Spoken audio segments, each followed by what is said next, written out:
ایک روایت میں آتا ہے کہ اللہ لیلۃ النصف من شعبان، شعبان کی 15ویں رات کو آسمان دنیا پہ اپنی رحمتوں سے جلوہ گر ہوتا ہے اور فرماتا ہے کوئی رزق مانگنے والا، میں اس کی جھولیاں بھر دوں، ہے کوئی مغفرت طلب کرنے والا، میں اس کے گناہ معاف کر دوں، ہے کوئی مجھ سے عافیت مانگنے والا، میں اس کو عافیتوں سے نواز دوں، ہے کوئی فلاں چیز مانگنے والا، ہے کوئی فلاں چیز مانگنے والا، اس کی رحمتیں آواز دیتی ہیں، اور یہ آواز غروب آفتاب سے لے کر کے طلوع فجر تک مسلسل بندوں کو دی جاتی ہے، اور بندے اس کے حضور اگر دستے طلب دراز کریں، اپنی جھولی پھیلائیں، تو اللہ تعالیٰ ان کو ان کے مانگنے سے بھی زیادہ عطا فرماتا۔ ام المومنین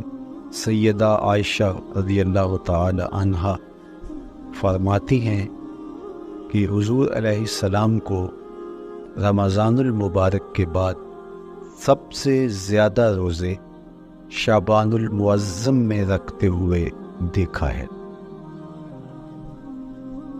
ماہ شعبان میں رمضان المبارک کا شدت سے انتظار کرنا، اس کی ہمیں ترغیب دی گئی ہے، بلکہ رجب کا چاند طلوع ہوتے ہی یہ دعا مانگا کرتے تھے میرے اور آپ کے آقا و مولا کہ اللہ ہمیں شعبان تک اور پھر رمضان المبارک تک پہنچا دے۔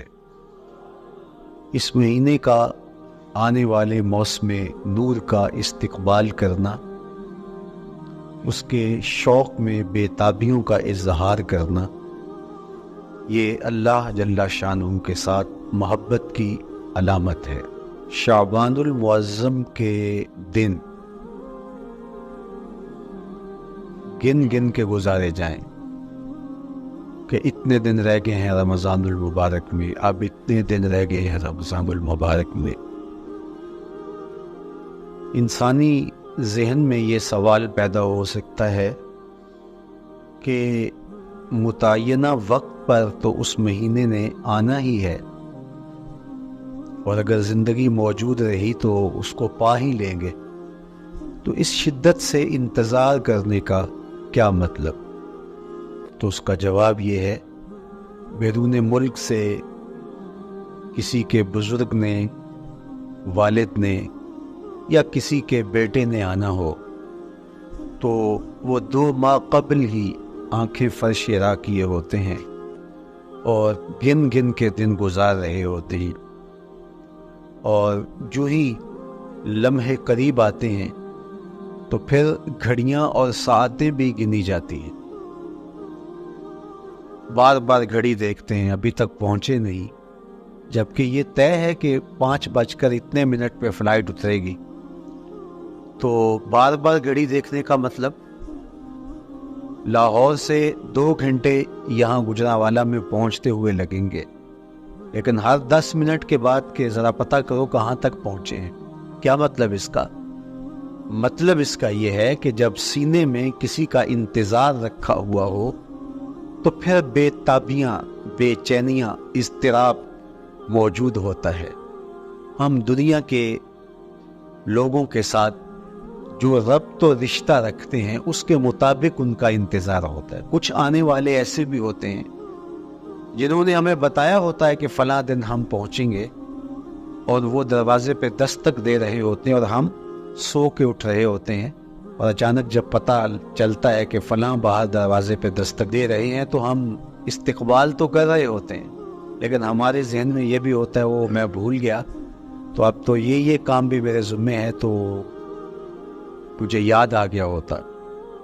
تو جن لوگوں کے لیے دل میں محبتوں کی جگہ ہو تو ان کے لیے پھر سارے کام مؤخر کر کے ان کے استقبال کیے جاتے ہیں۔ یہ مہینہ اللہ کی رحمتوں کا موسم بہار ہے، چھم چھم رحمتیں برستی ہیں، انوار اترتے ہیں، گناہگاروں کو آتش دوزخ سے نجات بخش دی جاتی ہے۔ تو اس کا استقبال کرنا، اس کے لیے انتظار کرنا، گن گن کے دن گزارنا، لمحے اور ساعتیں بسر کرتے ہوئے بار بار ماہ سیام کا ذکر کرنا اس مہینے کے ساتھ محبت کی دلیل ہے، اور اس مہینے کے ساتھ محبت اللہ سے محبت کی دلیل ہے۔ اس لیے اس مہینے کا استقبال کرنا، اس کے لیے تیاری کرنا، اپنے گھر کو صاف کرنا، اس کے لیے اپنی اولاد کے دل میں شوق پیدا کرنا اور ماحول پہلے پیدا کرنے کی کوشش کرنا، تاکہ جو ہی یہ ماہ جلوہ گر ہو تو روزہ رکھنے کا مزاج پیدا ہو چکا ہو، تلاوت کلام مجید کا مزاج پیدا ہو چکا ہو، دیگر نوافل اور اچھے اعمال بجا لانے کی عادت پڑ چکی ہو۔ تو شعبان میں ہی اس کی تیاری ہوتی ہے، تاکہ رمضان المبارک آتے ہی ہم پوری طرح سے مستعد اور فعال ہو کر کے اس مہینے کی برکتوں کو سمیٹ لیں۔ اللہ کے محبوب علیہ السلام نے ارشاد فرمایا کہ جب ماہ سیام آتا ہے فتحت ابواب الجنہ، تو جنت کے 8 دروازے کھول دیے جاتے۔ جنت تو اللہ جل شانہ کی کرم نوازیوں کا ایک ایسا خوبصورت منظر ہے کہ آج تک نہ کسی آنکھ نے اس کو دیکھا، نہ کسی کان نے سنا، اور نہ اس کا کوئی تصور کر سکتا ہے، ایسی خوبصورت بنائی ہے۔ وہاں کی ہوائیں جب چلتی ہیں تو گرد نہیں اڑتا، کستوری اڑتی ہے۔ وہاں دودھ کی، شہد کی، مائے معین، کوثر، سلسبیل کی نہریں بہتی ہیں، موتی زمرد کے محلات بنے ہوئے ہیں۔ وہ خوبصورت محل اور وہ خوبصورت جنت کا ماحول، لیکن اس کے باوجود اس خوبصورت جنت کو، مرصع جنت کو، نظیف ترین بقعۂ رحمت کو 11 ماہ تک رنگ و روغن کیا جاتا ہے رمضان المبارک کے استقبال کے لیے، اور جب یہ مہینہ آتا ہے تو اس کے دروازے کھول دیے جاتے ہیں، اور جنت کے 8 دروازوں میں سے ایک دروازے کا نام باب الریان رکھا گیا ہے، جو صرف روزہ داروں کے اعزاز و تکریم کے لیے ہے۔ روزہ دار اس دروازے سے گزر کے جنت جاتے۔ تو آپ اندازہ کیجئے کہ اللہ نے اس ماہ مبارک کو کیا عزت دی ہے، کیا پروٹوکول دیا ہے، کیا تکریم بخشی ہے کہ نبیوں کا امام، امام المرسلین، خاتم الانبیاء، محبوب خدا اس مہینے کے لیے منتظر رہتے کہ یہ مہینہ آنے والا ہے، یہ مہینہ آنے والا ہے۔ حضرت سیدنا سلمان فارسی رضی اللہ تعالی عنہ فرماتے ہیں کہ شعبان کی آخری تاریخ کو حضور نے ایک خطبہ ارشاد کیا۔ بعض علماء نے کہا کہ یہ شعبان کا آخری جمعہ تھا، یا ہو سکتا ہے کہ آخری جمعہ 29 شعبان کو ہی ہو۔ تو رمضان المبارک سے قبل حضور نے یہ خطبہ ارشاد کیا، جو مختلف کتب احادیث میں موجود ہے۔ یا ایھا الناس، اے لوگو، قد اظلکم شہر عظیم، اللہ نے تمہارے اوپر ایک بہت پاکیزہ، پر نور، عالی مرتبت مہینہ سایہ فگن کر دیا ہے۔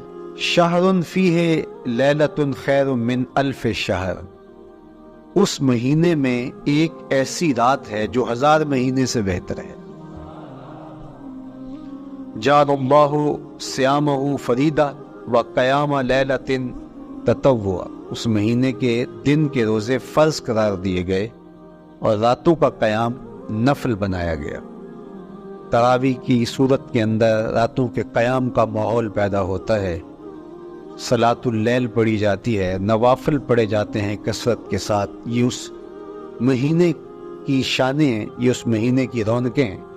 اس مہینے میں اللہ تعالیٰ نے خاص کرم نوازیاں عطا کی ہیں اہل ایمان کو۔ وَمَن تَقَرَّبَ فِيهِ بِخَصْلَةٍ مِّنَ الْخَيْرِ كَانَ كَمَنْ أَدَّى فَرِيضَةً فِيمَا سَوَاهُ، ایک نفل کا ثواب ایک فرض کے برابر اس مہینے میں کر دیا جاتا ہے۔ وَمَنْ أَدَّى فَرِيضَةً كَانَ كَمَنْ أَدَّى 70 فَرِيضَةً فِيمَا سَوَاهُ، اور اگر کوئی ایک فرض ادا کرتا ہے تو اس کو 70 فرائض کا ثواب ملتا ہے۔ اس قدر نیکیوں کا اجر بڑھا دیا جاتا ہے ان کی قیمت بڑھا دی جاتی ہے اس مہینے میں۔ اور پھر ارشاد فرمایا وَهُوَ شَهْرُ الصَّبْرِ، یہ صبر کا مہینہ ہے۔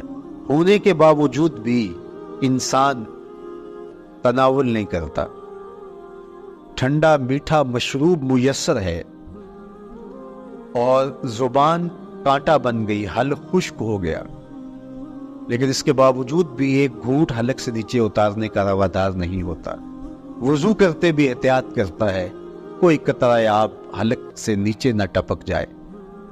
تو یہ صبر سکھاتا ہے، جب ہو بھی تو انسان اس سے گریز کرے، تو جب ہوگا نہیں تو پھر انسان صبر کا عادی بن جاتا ہے، تو یہ صبر کی عادت ڈالتا ہے۔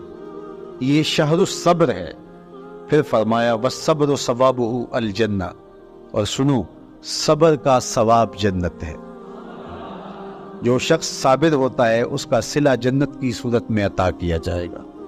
وشہر المواسات، اور یہ ہمدردی کا مہینہ ہے، باہمی پیار کا مہینہ ہے، الفتیں بانٹنے کا مہینہ ہے، نرم دلی کا مہینہ ہے، ایک دوسرے کے احساس کا مہینہ ہے۔ جب کوئی شخص بھوک اور پیاس کاٹتا ہے تو اس کو پھر محسوس ہوتا ہے، بالخصوص امراء، کہ بھوک کیا بلا ہوتی ہے، اور جو نان شبینہ کو ترستے ہیں اور جنہیں کھانا میسر نہیں آتا ان کی زندگیاں کتنی تلخ ہوتی ہیں۔ تو بھوک اور پیاس احساس پیدا کرتی ہے ان لوگوں کا کہ جو اللہ کی دی ہوئی نعمتوں سے محروم ہیں۔ تو اس لیے یہ ایک قسم کا رحم دلی کا مہینہ ہے، پیار بانٹنے کا مہینہ ہے، یہ الفتیں تقسیم کرنے کا مہینہ ہے۔ وَشَهْرٌ يُزَادُ فِيهِ رِزْقُ الْمُؤْمِنِ، اور یہ ایسا مبارک مہینہ ہے جس میں مومن کا رزق بڑھا دیا جاتا ہے۔ روزہ کھانا بچانے کے لیے، یہ اخراجات کم کرنے کے لیے نہیں ہے، بلکہ اس میں آپ کا رزق اور بڑھ جاتا ہے۔ ایسی ایسی نعمتیں کھانے کو ان لوگوں کو بھی نصیب ہو جاتی ہیں عام دنوں میں جو ان کا مقصود نہیں ہوتی۔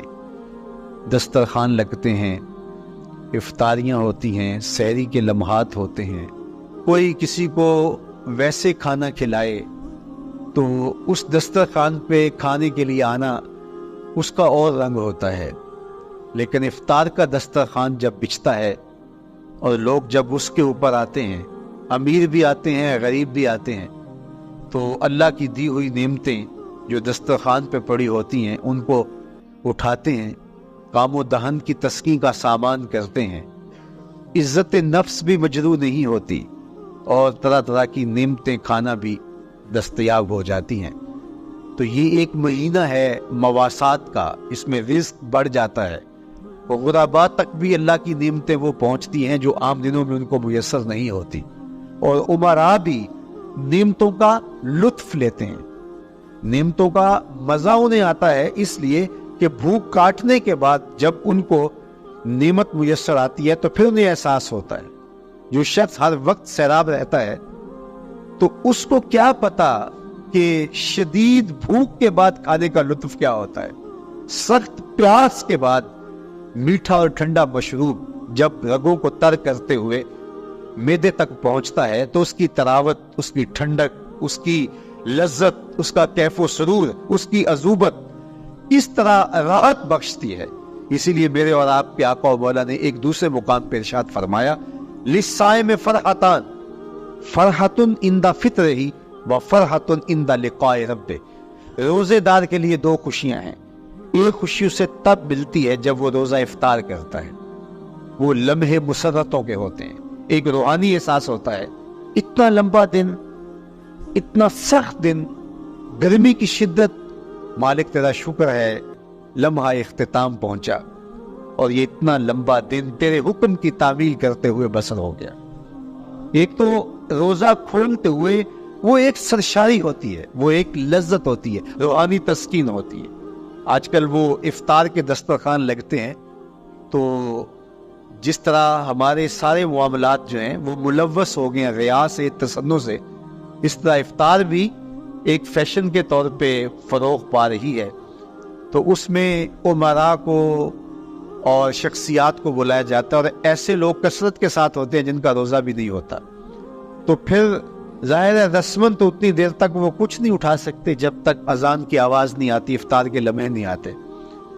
تو اس وقت جو روزہ دار ہوتا ہے، جب وہ مشروب لے رہا ہوتا ہے، جب وہ کوئی لقمہ اتار رہا ہوتا ہے، تو اس کی جو فرحت ہوتی ہے، اور جس نے روزہ نہیں رکھا اور وہ بھی افطار کے دسترخوان پہ بیٹھا ہے، تو کیا اس کو کوئی روحانی حظ، کوئی سرور، افطار کے لمحوں کا کوئی لطف مل سکتا ہے؟ وہ بیچارہ کتنا بے چین ہوتا ہوگا کہ یہ شخص جو ہے کمزور ہے، سارا دن مزدوری کر کے آیا ہے، اور اس کا بھی تو سارا دن گزر گیا بھوک اور پیاس سے، اور میں صحت مند ہوں اور سارا دن ٹھنڈے ماحول میں رہا ہوں اور مجھے توفیق نہیں ملی، تو وہ گھونٹ کتنے مشکل اس کے لیے ہوتے ہوں گے۔ اور روزہ دار کے لیے کس قدر وہ آسودہ بخش لمحے ہوتے ہیں کہ جب اس کو یہ مسرت ہو رہی ہوتی ہے کہ مالک تیرا شکر، گرم موسم، زباں کاٹا، حلق خشک، اور تو نے تکمیل تک لمحے پہنچائے اور میرا دن خیریت سے گزر گیا، تو وہ اس کے لیے ایک خوشی کا لمحہ، روحانی مسرت کی کیفیت۔ اور دوسری کہ جب وہ ٹھنڈا اور میٹھا مشروب، سارے دن کی سوکھی ہوئی زبان اور خشک حلق، اور انسان کی جو ہے وہ رگیں بھی، انتڑیاں بھی خشک ہو چکی ہوتی ہیں، تو ٹھنڈا اور میٹھا مشروب جب انسان کے معدے کی طرف بڑھ رہا ہوتا ہے، زبان بولے نہ بولے، ایک ایک رواں اللہ کی حمد بول رہا ہوتا ہے، اور تشکر انسان کے رگ و ریشہ سے ادا ہو رہا ہوتا ہے، اور اس کی کیفیت، اس کی سرشاریاں، اس کی لذتیں وہ دیکھنے کی ہوتی ہیں۔ تو کہا للصائم فرحتان، روزے دار کو تو ایک فرحت اس وقت ملتی ہے عند فطرہ ہی، جب وہ روزہ کھولتا ہے، روحانی فرحت بھی، جسمانی فرحت بھی۔ وَفَرْحَةٌ عِنْدَ لِقَاءِ رَبِّهِ، اور دوسری فرحت اور دوسری خوشی اسے تب ملے گی جب اس روزے کے صلے میں اللہ تعالیٰ اپنے رخ انور سے پردہ اٹھا دے گا اور روزہ دار کو اپنے دیدار کی دولت عطا کرے، تو وہ پھر منظر دیکھنے والا ہوگا، روزہ دار کی آنکھیں ٹھنڈی ہو جائیں گی۔ اصل افطار تو وہ ہوگی نا، اللہ اکبر، اصل تو شربت دیدار ملے گا جو روح کی پیاس بجھا دے گا، جو من کی بھوک مٹا دے گا۔ تو کہا للصائم فرحتان، فرحۃ عند فطرہ وفرحۃ عند لقاء ربہ، روزہ دار کے لیے دو خوشیاں ہیں، ایک خوشی وہ ہے جب اس کے جسم کی پیاس بجھتی ہے، اور ایک خوشی تب ملے گی جب روح کی بھوک مٹے گی، جب من کی پیاس بجھے گی، اور پھر وہ سرشاریوں کے عالم میں دیکھتا ہی چلا جائے گا، اور وہ سیراب ہی نہیں ہو پائے گا کہ میں ان دو آنکھوں سے دیکھ رہا ہوں، کاش کے لو لو دے مڈ لک لک چشمہ، ایک کھولا تھے ایک کجا ہو۔ وہ اس آرزو میں ہوگا کہ میرا رواں رواں آنکھ بن جائے اور میں اس دیدار سے فیضیاب ہوتا چلا جاؤں۔ تو وہ کیا لمحے ہوں گے، وہ کیا گھڑیاں ہوں گی، وہ کیا ساعتیں ہوں گی، کوئی لفظ نہیں ہے جن لفظوں میں ان حقیقتوں کو بیان کیا جا سکے، اس لیے کہ وہ منظر ہی وراء الورا ہوگا۔ تو روزہ دار کو فرحت ملتی ہے جب وہ روزہ کھولتا ہے۔ فرمایا وَشَهْرٌ يُزَادُ فِيهِ رِزْقُ الْمُؤْمِنِ، اس میں مومن کا رزق بڑھا دیا جاتا ہے۔ وَمَنْ فَطَّرَ فِيهِ صَائِمًا كَانَ مَغْفِرَةً لِذُنُوبِهِ، جس نے روزہ دار کا روزہ افطار کروایا۔ اللہ کے محبوب فرماتے ہیں کہ ایک تو خود روزہ رکھا، اور دوسری سعادت یہ ہے کہ ماہ صیام میں روزہ دار کا روزہ افطار کروایا۔ آپ شریعت بیضاء کو بنظر عمیق مطالعہ کر کے دیکھیں، ماہ صیام میں بہت زیادہ اس بات پہ زور دیا گیا ہے کہ روزہ افطار کرواؤ۔ اپنے گھر میں بیٹھ کر کے روزہ افطار کر لینا یہ بھی سعادت مندی ہے، روزہ نصیب ہو جائے، لیکن اس بات پہ بہت زور دیا گیا ہے ماہ صیام میں کہ ایک ماحول پیدا ہو، لوگوں کو افطار کروائیں تاکہ تمام لوگوں تک اللہ تعالیٰ کی نعمتیں پہنچیں، اور لوگوں تک جو ہے وہ رمضان المبارک کی برکتیں پہنچیں۔ تو ارشاد فرمایا وَمَنْ فَطَّرَ فِيهِ صَائِمًا، جس نے روزے دار کا روزہ افطار کروایا، کانا مغفرۃ لذنوبہ، تو وہ افطار کروانے والوں کے گناہوں کی بخشش کا ذریعہ بن جائے گا۔ یہ افطاری گناہوں کی مغفرت کا سبب بن جائے گی، وَإِتْقَ رَقْبَتِهِ مِنَ النَّارِ، اور آتش دوزخ سے گردن کی آزادی کا مجدہ جاں فضا بن جائے گا یہ امر کہ اس نے کسی کا روزہ افطار کروایا۔ وَقَانَ لَهُ مِثْلُ أَجْرِهِ مِنْ غَيْرِ أَنْ يَنْقُصَ مِنْ أَجْرِهِ شَيْءٌ، اور روزہ افطار کروانے والے کو روزہ رکھنے والے جتنا اجر ہی دیا جائے گا، لیکن روزہ رکھنے والے کے اجر میں بھی کوئی کمی نہیں واقع ہوگی۔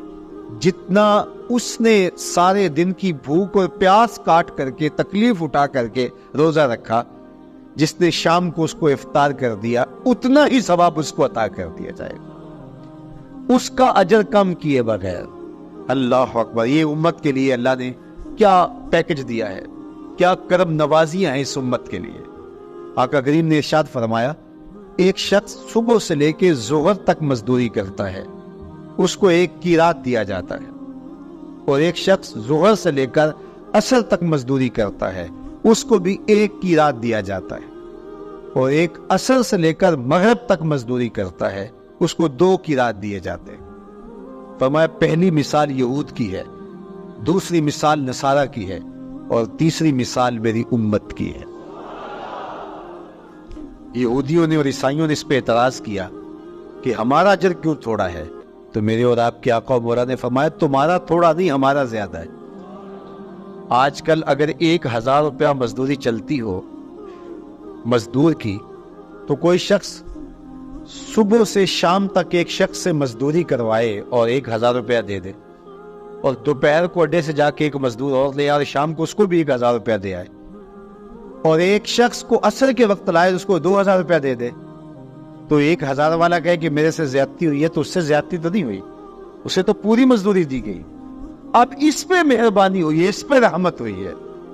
تو کہا یہود اور نصارہ کی یہ مثال ہے، ایک صبح سے ظہر تک مزدوری کرے اس کو 1 قیراط، ایک ظہر سے عصر تک مزدوری کرے اس کو بھی 1 قیراط، اور تیسرا بہت تھوڑا وقت عصر سے مغرب تک مزدوری کرے اس کو 2 قیراط۔ کہا یہ امت محمدیہ اللہ صاحب الصلوات کو دیا گیا نور ہے۔ تو ایک شخص نے سویر سے لے کر شام تک روزہ رکھا، بھوک کاٹی، پیاس کاٹی، سخت شدت کی گرمی سہی، اور ایک شخص نے شام کے وقت اس کو روزہ افطار کروا دیا۔ اور سنو حضور علیہ الصلوۃ والسلام کا فرمان، جب حضور نے فرمایا کہ اس کو پورا اجر ملے گا پہلے کے اجر کو کم کیے بغیر، تو صحابہ کا تو دل تڑپنے لگا کہ یہ کتنی بڑی بات ہے۔ اب آپ جانتے ہیں کہ یہ زمانہ ایسی معاشی خوشحالیوں کا نہیں تھا، لوگوں کے پاس تو نان شبینہ بھی میسر نہیں ہوتا تھا، تو صحابہ نے جو سوال کیا، قالوا یا رسول اللہ صلی اللہ علیہ وسلم، انہوں نے کہا اے اللہ کے پیارے رسول صلی اللہ علیہ وسلم، لیسا کلنا یجد ما یفطر الصائم، ہم میں سے تو ہر بندہ یہ طاقت نہیں رکھتا کہ روزہ دار کو روزہ افطار کروا دے، تو یہ اتنی بڑی سعادت، تو یہ تو پھر اہل زر ہی یہ سعادت حاصل کر پاتے ہیں، ہمارے جیسے لوگ تو پھر جو مال و دولت نہیں رکھتے تو وہ تو پھر یہ سعادت نہیں حاصل کر پائیں گے۔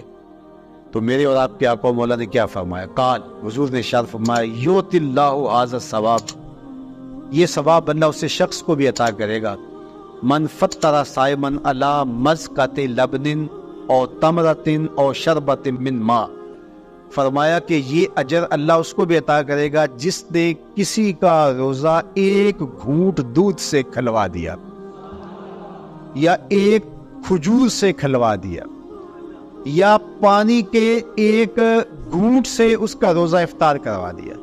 لازمی نہیں ہے کہ دسترخوان سجا ہو، انواع اقسام کے کھانے پڑے ہوں اور وہ افطاری ہی افطاری قرار پائے گی۔ جس نے کسی کو وہاں باہر ٹوٹیوں سے پانی کا گلاس بھر کے، کٹورا بھر کے سادہ پانی بھی پیش کر دیا تو اس کو بھی ثواب مل جائے گا۔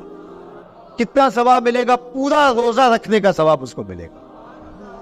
کتنی رحمتوں کی لوٹ سیل لگی ہے، کوئی ایسے بھی بانٹتا ہے، کوئی ایسے بھی کرم نوازیاں ہوتی ہیں، لیکن میرے رب کے خزانے کتنے کھلے ہیں۔